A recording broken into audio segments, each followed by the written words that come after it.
Hello guys, welcome to my channel The Right Track for IELTS. In today's video, I will share some techniques how we can easily manage our time in reading module in IELTS reading. Students, it is very challenging for many students to manage time in reading module. So today I will share some techniques with you. By using that technique, you easily can manage your time in reading module, and you can score higher band score in reading module. बात करते हैं students, क्या होता है कि reading में हमें 3 sections होते हैं एंड 40 क्वेश्चंस होते हैं एंड टाइम होता है हमारे पास 60 minutes, that is 1 hour. Some students के लिए जो है क्या है कि काफ़ी डिफ़िकल्ट होता है इतने टाइम में तीनों सेक्शन जो है, सेक्शन 3 जो है 1, 2 एंड 3, तीनों सेक्शन जो सॉल्व करने काफ़ी चैलेंजिंग होता है स्टूडेंट्स के लिए. आज की इस वीडियो में मैं आपको बताऊंगी कि कैसे हम अपना टाइम ऑर्गेनाइज कर सकते हैं. एक ऑर्गेनाइज वे में हम लोग रीडिंग सॉल्व कर सकते हैं और हम सारा रीडिंग टेस्ट भी सॉल्व करेंगे, कोई हमारा क्वेश्चन भी नहीं छूटेगा और हम ईज़िली मीन्स कि हम पूरे 1 आवर को हम सही से यूज़ करेंगे. कैसे करेंगे वो सारा कुछ मैं आपको आज इस वीडियो में बताने जा रही हूँ. सबसे पहले तो एकेडमिक रीडिंग और जनरल रीडिंग में क्या डिफरेंस है कि रीडिंग पैसेजेस में डिफरेंस होता है, बाकी जो क्वेश्चंस वगैरह हैं, नंबर ऑफ़ क्वेश्चंस हैं, नंबर ऑफ़ टाइम मिनट्स हैं, वो सेम रहते हैं. तो आपने क्या करना है स्टूडेंट, सबसे पहले सेक्शन 1 है जो हमारा, हम सेक्शन 1 को देखते हैं. रीडिंग टेस्ट जे स्टूडेंट्स कैम्ब्रिज बुक 16 है, टेस्ट 1 है. तो जो जनरल मॉड्यूल का आज मैं बताने जा रही हूँ, नेक्स्ट वीडियो में मैं एकेडमिक्स का भी जो है वो डिटेल में बताऊँगी. तो सबसे पहले सेक्शन फर्स्ट है. सेक्शन फर्स्ट में क्या है, फर्स्ट 6 क्वेश्चंस हैं जिसमें क्या सॉल्व करना है कि ये जो स्टेटमेंट्स हैं किस पैराग्राफ में से बिलोंग कर रही हैं. इस केस में स्टूडेंट्स क्या करना है, जो काफ़ी इजी टाइप क्वेश्चंस होते हैं इसको आपने अच्छे से सॉल्व करना है. आपने क्या करना है कि 1 to 6 questions and next 7 to 14 questions के लिए आपने टोटल कितने टाइम लेना है. अगर तो आप काफ़ी इंटेलिजेंट हो, आप मास्टर हो लैंग्वेज में, इंग्लिश लैंग्वेज में आप कंफर्टेबल हो, देन तो आप 20 मिनट्स में ही सॉल्व करो. लेकिन अगर आप मीन्स कि एवरेज स्टूडेंट हो, आपकी इंग्लिश इतनी ज़्यादा नहीं आई है, मीन्स आपको इतने ईजिली आपको आंसर नहीं मिलते, तो उस केस के लिए मैं आपको बता रही हूँ आपने क्या करना है, 25 to 30 मिनट्स दो आप रीडिंग पैसेज 1 को. ये स्टूडेंट्स आपने क्या करना है, रीडिंग पैसेज 1 को कितना टाइम देना है. अगर तो आप एवरेज स्टूडेंट हो तो आपने देने हैं 25 से 30 मिनट आपने इसको लगाने हैं. आपने ट्राई करना है कि आपके 14 में से एटलीस्ट 12-13 ठीक जाएं, नहीं तो एटलीस्ट 10 तो ठीक जाएं ना, आपके इतने तो जाने चाहिए आपके. और अगर तो आप मतलब कि कंफर्टेबल हो इंग्लिश लैंग्वेज के साथ तो आपने सॉल्व करना है 70 to 20 मिनट्स में, अगर आप एक्सीलेंट हो इंग्लिश में. तो अगर आप एवरेज हो तो आप टाइम लो 25 से 30 मिनट के बीच का, मीन्स 25 मिनट ले लो, 26 ले लो, 27 ले लो, 28 ले लो, कोई भी टाइम जितना, मतलब आपने 30 मिनट से ऊपर नहीं जाना, इसके अंदर ही रहना है. इसके अंदर ही आपने सॉल्व करनी है अपना रीडिंग सेक्शन 1. तो क्या है स्टूडेंट्स, इसमें मैं क्यों बता रही हूँ आपको कि आपने सबसे ज़्यादा टाइम क्यों लगाना है सेक्शन 1 में, क्योंकि ये सबसे ईजीएस्ट सेक्शन होता है, ये ईजीएस्ट सेक्शन होता है रीडिंग का. इसलिए मैं आपको बोल रही हूँ कि आपने इसमें ज़्यादा टाइम स्पेंड करना है और आपने ट्राई करनी है कि आप मैक्सिमम आंसर जो है इसमें से राइट करो. फॉर एग्ज़ाम्पल 14 होते हैं टोटल इसमें सेक्शन 1 में 14 क्वेश्चंस होते हैं, तो आप ट्राई करना है कि आप 10 से ऊपर रहो, 10 से नीचे ना नंबर लो इसमें से. इसके लिए मैं आपको बोल रही हूँ कि आपने सेक्शन 1 पे ज़्यादा से ज़्यादा टाइम जो है वो स्पेंड करना है, अगर आप एवरेज लर्नर हो तो. जहाँ सम स्टूडेंट्स होते हैं जैसे ट्रक ड्राइवर्स होते हैं जिनका काफ़ी ज़्यादा गैप होता है, जहाँ कोई कोई वर्क में लगा हुआ है, उसने वर्क परमिट के लिए अप्लाई करना है फ़ॉरेन में, तो उसको क्या है कि सिर्फ 5 बैंड की रिक्वायरमेंट होती है। सम स्टूडेंट्स को 4.5 बैंड्स की रिक्वायरमेंट होती है। लेकिन उनका क्या है उन केस में कि उनका स्टडी गैप बहुत ज़्यादा होता है, जिसके लिए उनका मतलब कि रीडिंग में इंग्लिश से इतना ज़्यादा टच नहीं होता। तो उसके कारण क्या होता है कि उन्हें काफ़ी परेशानी आती है, काफ़ी डिफ़िकल्टीज़ उन्हें जो है हैंडल करनी पड़ती है इस केस में रीडिंग को सॉल्व करने के लिए। उनके लिए जो रीडिंग है वो सबसे टफ मॉड्यूल है। सो उन लोगों के लिए, उन स्टूडेंट्स के लिए जो टिप्स ट्रिक्स हैं कि जैसे जो कोई ट्रक ड्राइवर है, उन्होंने अपना मतलब कि फ्यूचर सेव करना है, नेक्स्ट जाना है, किसी अच्छी कंट्री में जाना है, तो उनके लिए मैं आज की वीडियो में ज़्यादा से ज़्यादा टिप्स ट्रिक्स बताऊंगी। और जो तो एक्सीलेंट स्टूडेंट्स हैं उनको तो टाइम मैनेजमेंट में कोई प्रॉब्लम नहीं आती, वो तो ईज़िली मैनेज कर सकते हैं। आज की वीडियो मेरी ख़ास तौर पे जो है वो एवरेज लर्नर के ऊपर ही है कि जो ज़्यादा टाइम लेते हैं रीडिंग पैसेज को सॉल्व करने के लिए। तो उन स्टूडेंट्स ने क्या करना है, सेक्शन 1 पे लेने हैं एटलीस्ट 25 से 30 मिनट के बीच बीच में आपने सॉल्व कर लेना है सेक्शन 1। और आपने ये टारगेट रखना है कि आप सेक्शन 1 में 10 से ऊपर जो क्वेश्चंस के आंसर है वो राइट करें। ये तो बात हो गई सेक्शन 1 की। अभी नेक्स्ट मूव ऑन करते हैं सेक्शन 2 में।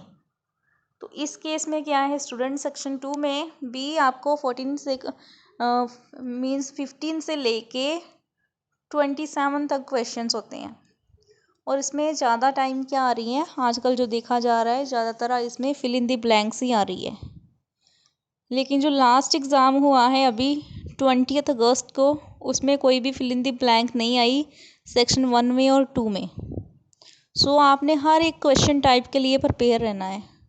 सम टाइम क्या है कि कोई भी आपको वहाँ पे पैटर्न आ सकता है, कोई भी क्वेश्चंस टाइप ज़्यादा आ सकते हैं, कोई कम आ सकते हैं। तो इसलिए आपने उस चीज़ से उसके चीज़ के लिए सबसे पहले ही प्रिपेयर रहना है। सो जिस टाइप के भी क्वेश्चंस आएंगे, वैसे मोस्टली तो फिल इन द ब्लैंक्स ही आती हैं, रेयर केसेस हैं कि फिल इन द ब्लैंक्स नहीं आ रही सेक्शन 2 में। तो उसके लिए आपने क्या करना है, सेक्शन 2 में आपने भी कितना टाइम लेना है, आपने लेने हैं 25 से 27 मिनट्स ले लो। अगर तो आपका फर्स्ट पैसेज 27 मिनट्स में हो रहा है देन फिर 27 ही ले लो, 25 ले लो, 30 तक चले जाओ। आपको सिर्फ 5 से 7 मिनट सिर्फ रखने हैं सेक्शन 3 के लिए। क्योंकि आपका फुल कंसंट्रेट कहाँ पे होना चाहिए, सबसे पहले तो सेक्शन 1 पे होना चाहिए, उसके बाद सेक्शन 2 पे। दोनों में आपने क्या है, ये दोनों सेक्शन 1 तो बहुत ज़्यादा इजी होता है, सेक्शन 2 भी इजी रहता है, सम टाइम मॉडरेट हो जाता है। तो आपने क्या करना है कि सेक्शन 2 के लिए भी और सेक्शन 1 के लिए ज़्यादा से ज़्यादा टाइम लेकर ज़्यादा से ज़्यादा आंसर जो हैं वो करेक्ट करने हैं।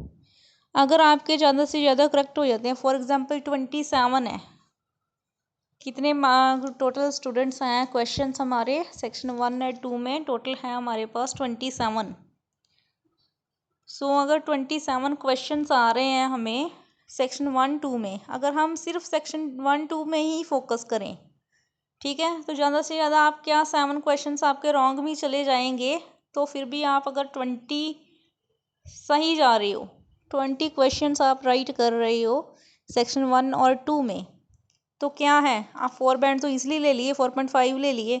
5 बैंड के लिए आपको और कितने मार्क्स चाहिए, आपको चाहिए +3, 23 होंगे स्टूडेंट्स, तो आपके 5 बैंड है जो वो रीडिंग में बनेंगे। लिसनिंग केस में कम होते हैं, लिसनिंग केस में 15 पे हो जाते हैं 5 बैंड, लेकिन इन केस ऑफ रीडिंग आपको 23 मार्क्स चाहिए रीडिंग को, रीडिंग मॉड्यूल में से 5 बैंड के लिए।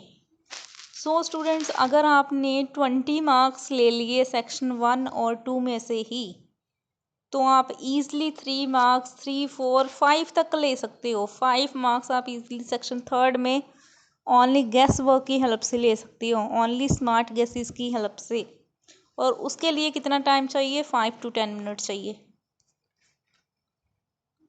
मीन्स कि अगर आप 25 मिनट भी लेते हो सेक्शन 1-2 के लिए, तो आपके पास टोटल 50 मिनट्स आपके स्पेंड हो गए, 10 मिनट्स आपके पास हैं। और वो 10 मिनट्स आपने किसको देने हैं, वो 10 मिनट्स आपने देने हैं सेक्शन 3 को। जब स्टूडेंट्स आप उन 10 मिनट्स वो आप अपने सेक्शन थर्ड को दोगे तो आप उसमें से ईजिली 3 से 5 नंबर ले लोगे लास्ट 13-14 क्वेश्चंस में से। ज़्यादा भी आ सकते हैं, समटाइम 7 आ जाते हैं स्टूडेंट्स की गेस वर्क की हेल्प से ही 7-8 ले लेते हैं। सो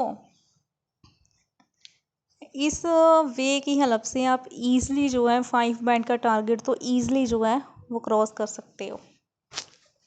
तो नेक्स्ट मैं बताती हूँ आपको, ये तो कि बात हो गई सेक्शन 1 और 2 की। सेक्शन 1 में जो है मोस्टली रहते हैं, सबसे पहले रहते हैं statement type questions. Statement type questions में क्या होता है कि स्टेटमेंट्स होती हैं, पैराग्राफ्स गिवन होते हैं, हमने पैराग्राफ्स को रीड करके मैच करना होता है कि कौन सी सूटेबल स्टेटमेंट उनमें से बिलोंग कर रही है। और नेक्स्ट आता है true false not given questions. इस टाइप की क्वेश्चंस में क्या होता है कि इस टाइप की क्वेश्चन से हमने क्या करना होता है कि सॉल्व करने होते हैं ट्रू फॉल्स नॉट गिवन। वो कैसे सॉल्व करने हैं, अगर तो स्टेटमेंट मैच कर रही है देन उस केस में ट्रू होगा, अगर स्टेटमेंट कॉन्ट्राडिक्ट कर रही है तो फॉल्स होगा, और अगर तो कोई इन्फॉर्मेशन नहीं है तो नॉट गिवन होगा। स्टूडेंट्स मैंने ऑलरेडी अपलोडेड की हुई हैं वीडियोस, इस पे स्टेटमेंट वाली में भी अपलोड की हुई है, ट्रू फॉल्स नॉट गिवन कैसे सॉल्व करने हैं उसमें भी की हुई है। इस वीडियो के डिस्क्रिप्शन बॉक्स में उसके लिंक शेयर किए जाएंगे, आप चेक कर सकते हैं उन वीडियोस को भी। और सेक्शन सेकंड में most of time fill in the blanks ही आ रही है, और स्टूडेंट्स जो 15 से 20 तक होती हैं फिल इन द ब्लैंक्स, ये बहुत ईजी होती हैं, इनको आप सम सेकंड्स में सॉल्व कर सकते हो। सो आप इसमें ज़्यादा कंसंट्रेट करो, इसमें ज़्यादा मार्क्स जो है स्टूडेंट्स ले सकते हैं। जो नेक्स्ट जो फिल इन द ब्लैंक्स होती है 21 to 27, वो सम टाइम ट्रिकी होती हैं, उनमें स्टूडेंट्स कंफ्यूज रहते हैं। और एक मेन चीज़, अगर आप किसी एक क्वेश्चन में कंफ्यूज हो रीडिंग पे तो उसको वहीं पे छोड़ दो, नेक्स्ट मूव ऑन करो। अगर आप एक ही क्वेश्चन पे अपना टाइम वेस्ट करते रहोगे, आपको नहीं मिल रहा है उस पर टाइम वेस्ट करते रहोगे, तो उससे क्या होगा कि आप कंफ्यूज हो जाएगा, एग्ज़ाम में आपका पेपर नहीं अच्छा जाएगा। इसके लिए यही टिप है कि आपने वहाँ पे कॉन्फिडेंट रहना है। ठीक है, आपने सोचना है कि हमने ज़्यादा से ज़्यादा जितने हमसे हो जाए हमने ढूंढ के करने हैं, पहले तो फाइंड आउट करके करने हैं। ठीक है, लास्ट में अगर नहीं हुए, छूट गए हैं 10, 14, 15, तो उसमें हमने गैसेस वर्क लगाने हैं, गैस वर्क्स, जिसे पंजाबी में तुक्का भी बोल देते हैं। तो और क्या है स्टूडेंट्स की मेन चीज़ है ना, जो रीडिंग मॉड्यूल में स्टूडेंट्स प्रेशर ले लेते हैं अपने ऊपर। प्रेशर के कारण क्या होता है कि उनका दिमाग ही नहीं काम करता, सामने आंसर्स होते हैं लेकिन समझ ही नहीं आती। तो इसके लिए सिर्फ मैं आपको यही एडवाइस दे रही हूँ इस वीडियो में, आपके आपने कॉन्फिडेंट रहना है, बार बार आपने टाइम को नहीं देखना। सम स्टूडेंट्स का सारा ध्यान टाइम में रहता है और रीडिंग में समझ नहीं आती उनको, क्वेश्चन में क्या पूछा गया है, आंसर में हमने क्या फाइंड आउट करना है, क्या लिखना है हमने आंसर में।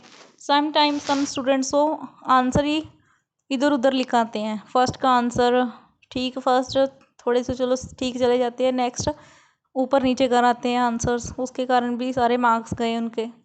और मेन चीज़ स्टूडेंट्स, ये बहुत काम की टिप है, इसको ध्यान से सुनना सभी ने, कि आपने सारे आंसर जो है रीडिंग मॉड्यूल में उसको कैपिटल लेटर्स में लिखना है। कैपिटल लेटर्स में लिखने के लिए क्या होता है, लिखने के से क्या हेल्प मिलती है कि हम सेफ जोन में रहते हैं, क्योंकि हमारी जो रीडिंग की और लिसनिंग की जो चेकिंग होनी होती है वो होनी होती है हमारी कंप्यूटराइज। ठीक है, जो होनी होती है हमारी राइटिंग की और स्पीकिंग की, जो मैनुअली होती है। But in case of reading plus listening, हमने अपने सारे आंसर जो हैं वो क्या लिखने हैं, हमारे सारे आंसर जो हैं वो होने चाहिए कैपिटल लेटर्स में। फॉर एग्ज़ाम्पल आंसर है वेबसाइट, तो आपने कैसे राइट डाउन करना है, आपने सारा आंसर जो है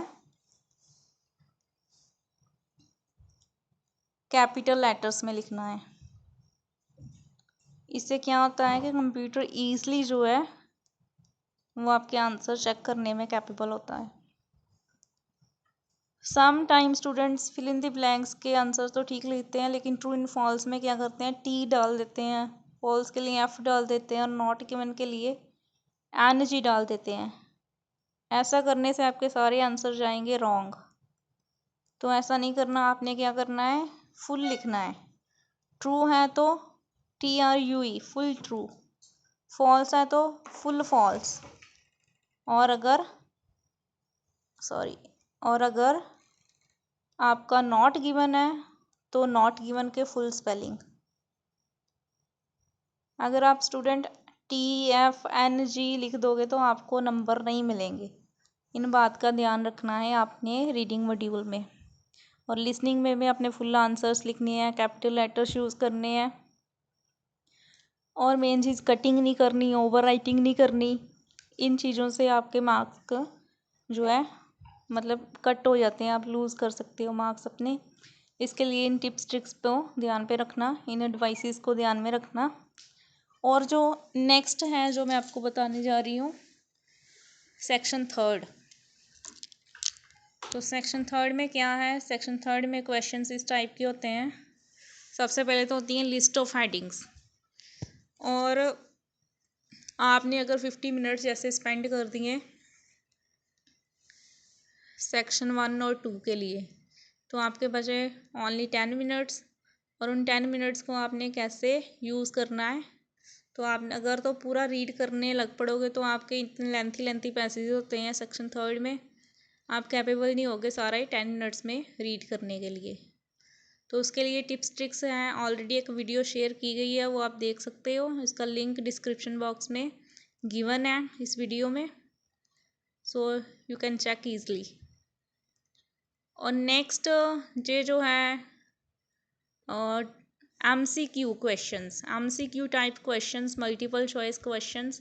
इसके लिए यही एडवाइस है स्टूडेंट्स कि इन क्वेश्चंस पे आपने बिल्कुल अपना टाइम वेस्ट नहीं करना, because these are the toughest questions in reading.